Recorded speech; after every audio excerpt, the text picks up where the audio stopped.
በሰፈር ፖለቲካ ውስጥ ሄደን በሰፈር ማንነት ውስጥ ሄደን ከተማዋን ወደዛ ደረጃ አልጎተትናትም። ይሄንን ታግለናል፣ ውስጣችንም ታግለናል።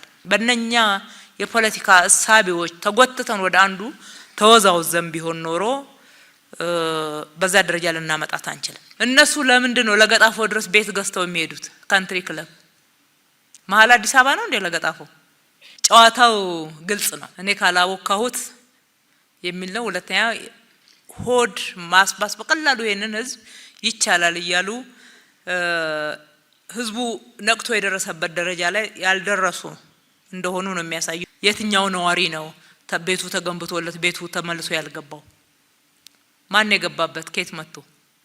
እነኚህ ወንዞች ሰውን የሚገሉ ነበሩ። የውበት ጉዳይ አይደለም፣ ከውበት ባሻገር ነው። እነሱ ነዋሪዎቹ ደስ የሚለኝ ነገር ነዋሪዎቹ አያወዳድሩትም። የሰራ ነው ለነሱ ነው። እነሱ ከገባቸው ይበቃናል። እና የሰራነው ስራ ማንም ሊያጣጥለው የሚችለው አይደለም። ተራ ለውሸት ክስ ዋጋ አንስጥ። ማንም ሊያጣጥለው በሰፈር ፖለቲካ ውስጥ ሄደን በሰፈር ማንነት ውስጥ ሄደን ከተማዋን ወደዛ ደረጃ አልጎተትናትም። ይሄንን ታግለናል፣ ውስጣችንም ታግለናል። እንግዲህ እንደ አዲስ አበባ ህብረ ብሔራዊ አመራር ያለው የትም የኢትዮጵያ አካባቢ ያለ አይመስለኝም። አብዛኛው የኢትዮጵያ ማንነቶች የተወከሉበት ከተማውም እንደዛ ስለሆነች እንደዛ ሆነን በጋራ ታግለን በጋራ እየመራን ከተማችንን ወደ ዓለም አቀፋዊነት ዓለም አቀፍ ኮንፈረንስ የሚካሄድባት ውድድሮች የሚካሄዱባት ቱሪስቶች የሚመጡባት ሰላማዊት ከተማ መሆን እንድትችል አድርገናታል። በእነኛ የፖለቲካ እሳቤዎች ተጎትተን ወደ አንዱ ተወዛውዘን ቢሆን ኖሮ በዛ ደረጃ ልናመጣት አንችልም። ውስጣችንን ቻሌንጅ አላደረገንም እያልኩ አይደለም። ነገር ግን እየተጋገልን እያሸነፍነው የመጣነው ነው። ሁለተኛው አዲስ አበባን እንደ ስሟ ውብ አበባ ለማድረግ መሰረታዊ ጉዳይ ከፖለቲካ ባህሉ በተጨማሪ ሁለተኛውና መሰረታዊ ጉዳይ ሰላም ነው። ባለፉት 5 አመታት ከተማችን ላይ ኮሽ ሳይል ደረቅ ወንጀል ጭምር ከአመት አመት እየቀነሰ የመጣበት ህዝባችንን የሰላም ባለቤት ያደረግንበት ህዝቡን ቀጥታ ሰላሙን በማስጠበቅ አብሮነቱን በማዳበር የሰላም እሴቶችን በመገንባት ተሳታፊም አመራርም አድርገነው ነው የመራነው። አዲስ አበባ ዛሬ ዓለም ላይ በጣም ሰላማዊ ናቸው ከሚባሉ ከተሞች የምትጠቀስ ከተማ ናት። ፈተናዎች ስላልነበሩ አልነበረም። በርካታ ፈተናዎች አሉ። በጋራ አመራር ከህዝባችን ጋር ሆነን እነኚህ ፈተናዎች ከተማችን ላይ ሌላ ችግር ይዘው እንዳይመጡ ተቋቁመን አሸንፈናቸው ነው በዚህ ደረጃ የመጣው። ሌላኛው የከተማችንን ጎስቋላ ገጽታዎች መቀየር ነው። አዲስ አበባ ከለውጡ በፊት የነበራት አጠቃላይ ስላም ኤሪያ ወይም ደግሞ ጎስቋላ ተብለው የተለዩ አካባቢዎች እነኚህ የጭቃ ቤቶች አጠቃላይ ከከተማዋ 74 እጅ ይዛሉ። ይሄ ጥናት ነው፣ የመንግስት ሪፖርት አይደለም። 74 እጅ ከ74 አሁን ስንት አድርሰናል? ፕላን ልማት ኮሚሽን በደንብ ይሄንን እየተነተነ ሊያስረዳ ይገባል። 30 እጅ ላይ ደርሰናል። ከኛ ውጪ የሆኑ አካላት ያጠናሉ። እኛ በዛ ልክ ማጥናት መቻል አለብን። በ44 እጅ ዝቅ አድርገናል። በእነኛ 5 አመት ዋናው መሰረታዊ የተሰራው በእነኛ 5 አመታት ውስጥ ነው። ይሄ እኮ ተአምር ነው። እነኚህ የቀድሞ የወዳደቁ የቆሸሹ በላስቲክ በሽርፍራፊ ቆርቆሮች የተወጣጠሩ የጭቃ ቤቶች ያዘነበሉ አንዱ ሌላውን ደግፎ ያቆመ ሰፈር እኛ ባንቀየራቸው እኮ ራሳቸው እኮ ፈራርሰዋል። ስለዚህ እነሱን መቀየር ችለናል። እነሱን ስንቀይር አንዳንዶቹን በመጠኑ በ2 በ3 ህንጻ ሰርተን ስንቀይር እዛው ሰፈራቸው የተወሰኑ ሰዎችን አንስተን ወይ ትምህርት ቤት ወይ መጠለያ እያቆየን ለ3 ለ4 ወር ሰርተን ያስገባናቸው። እንደምታውቁት የሰሞኑ የምርጫ ክርክር ዋናው ማዕከሉ ይሄ ስለሆነ ግልጽ ልንሆን እኩል ይገባልና ነው። ሌሎቹን ሰፈር ነው የመሰረትንላቸው ክፍት ቦታዎች ከተማ ላይ ባገኘንበት ማለት ነው። መሀል ከተማ ላይ በየሰፈሩ በየክፍለ ከተማው በርካታ ቤቶች ተሰርተዋል። እነኚህ 46000 ቤቶች የተቀየሩት ይሄንን የሚመጣጠኑ የወዳደቁ የቀበሌ ቤቶች ናቸው። አንዳንዶቹ አንድ ቤት አንስተን ብዙ ቤትም የገነባንበት ነው።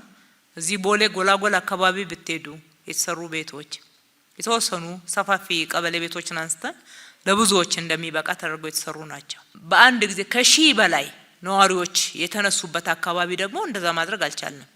ሰፋ ያለ መሬት ያለበት አካባቢ ፍለጋ መሄድ ግድ ነበረ። ለምሳሌ የፒያሳን ነዋሪ ያስገባነው ኃይሌ ጋርመንት አካባቢ ነው። ላፍቶ 2000 የሚባለው ሰፈር መሀል ከተማነቱ ምንም የሚያጠራጥር አይደለም። ቢሆንም ግን ለምን ፒያሳ ላይ አልተሰራም ተመልሶ ቢባል ከሆነ እንዴ ይሄን ሁሉ ነዋሪ የት እናስቀምጠዋለን? ቀድመን ሌላ ቦታ ቤት ካልሰራን ቀድመን ሌላ ቦታ ቤት ሰርተን ወደ ቤት ነው ያስገባናቸው። የወጡበት ቤት ይባል ነበር ወይ ነው ዋናው ጥያቄ። ቤት ነበር ወይ? ያለ ውሃ፣ ያለ ማብሰያ፣ ያለ ፍሳሽ መስመር፣ በቂ ጣሪያ እንኳን ሳይኖረው ሰው ቆጥ ላይ እየኖረ በጥገኝነት አንዱ ላይ እየለጣጠፈ እየኖረ እሳት አደጋ ሲነሳ ያን ሁሉ ሰው እየፈጀ የሚወዳደር አይደለም። እነሱ ነዋሪዎቹ ደስ የሚለኝ ነገር ነዋሪዎቹ አያወዳድሩትም። የሰራነው ለነሱ ነው። እነሱ ከገባቸው ይበቃናል። እኛ ደግሞ ዋናው የተነሳንበትን አላማ ከፈጸምን ማለት ነው። ስለዚህ አዲስ አበባ እንደ ስሟ አበባ እናደርጋታለን ስንል ሻንቲ ሰፈሮችን በ44 እጅ ቀንሰናል ማለት ነው።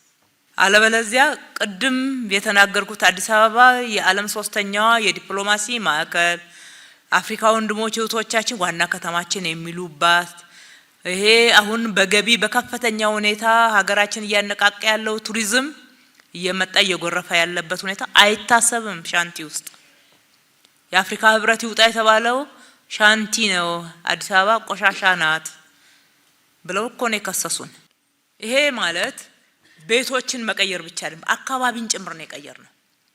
አካባቢን ወደ ሰው ልጅ መኖሪያ የሰውን ክብር የሚመጥን ህፃናት ቦርቀው የሚያድጉባት ወጣ ብለው ኳስ የሚጫወቱባት ማህበራዊ መስተጋብር የሚጠናከርበት ዘመናዊ አኗኗር ዘይቤ ልምምድ የተደረገበት መሬት ላይ ያለው መሬት ጠበበኝ ያለው ጭቅጭቅ እየቀነሰ ወደ ላይ እየገነባን ሰው በጋራ መኖርን በከፍተኛ ሁኔታ የተለማመደበት ነው እና የሰራነው ስራ ማንም ሊያጣጥለው የሚችለው አይደለም።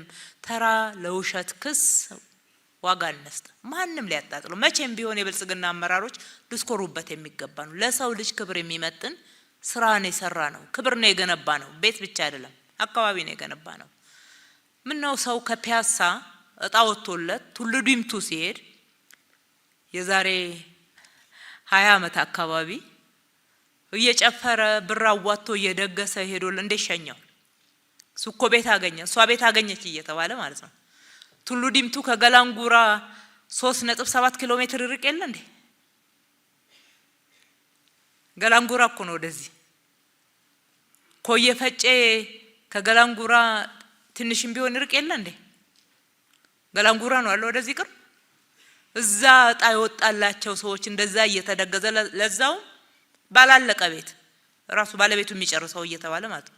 እቺ ጥንቅቅ አድርገን ጨርሰን እቃ ጭምር ጭነን አስገብተን ቁልፍ አስረክበን ንጹህ ሰፈር ጥሩ መኖሪያ አንድም ላፍቶ 2000 ነው ወጣሉ የተባሉት ማለት ነው። ሁለተኛው ገላንጉራ ነው። ሶስተኛው አራብሳ ነው።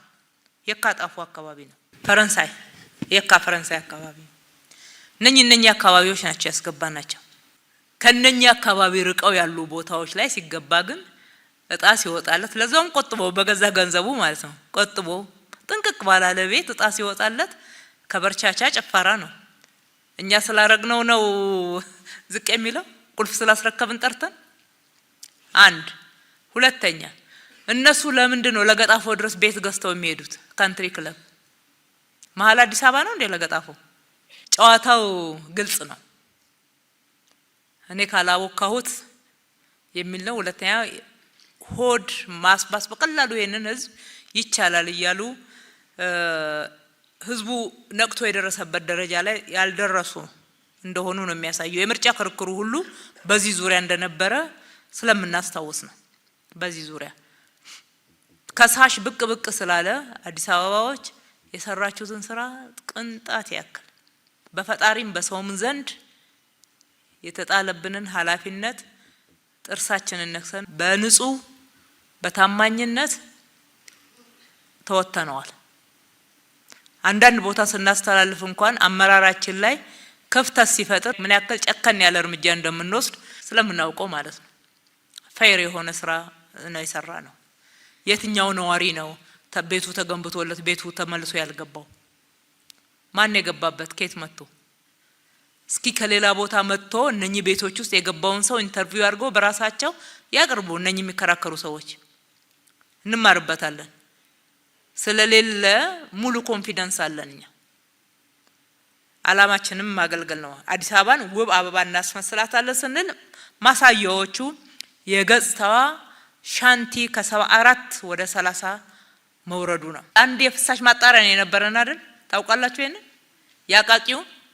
አሁንስ 43 አድርሰናል። አዲስ አበባ ከተመሰረተች ጀምራ ነው አንድ የነበራት። ወደ ወንዞች ነው ይለቀቅ የነበረው። እነኚህ ወንዞች ሰውን የሚገሉ ነበሩ። የውበት ጉዳይ አይደለም፣ ከውበት ባሻገር ነው ሰውን የሚገሉ። ከዛ የሚመጣው ብክለት እኮ ወንዞች ላይ የመተንፈሻ አካልን ብቻ እኮ አይደለም እስከ ካንሰር ነው አይደለ ጥናቱ የሚያሳየው። ስለዚህ ሰዎች ከዛ ላይ ተነስተው ጤናማ የመኖሪያ አካባቢ ነፋሻማ የመኖሪያ ቦታ ሲያገኙ አዎ ከተማችን ውብ አበባ ሆናለች እንላለን። ቦታውንም ገንብተን ለቱሪስት መዳረሻ ወደ ማድረግ ወስደናታል ማለት ነው። ከዚህ የተነሳ በዓለም ደረጃ እኮ እውቅና አግኝተንበታል። አንደኛ ተሸልመንበታል በደረቅ ቆሻሻ አወጋገድ። አሁን ደግሞ በአጠቃላይ ንጽህና ከአፍሪካ 10ቱ ከተሞች አንዷ ለመባል በቅተናል። ሰሞኑ የወጣውን ጥናት አይታችሁታል።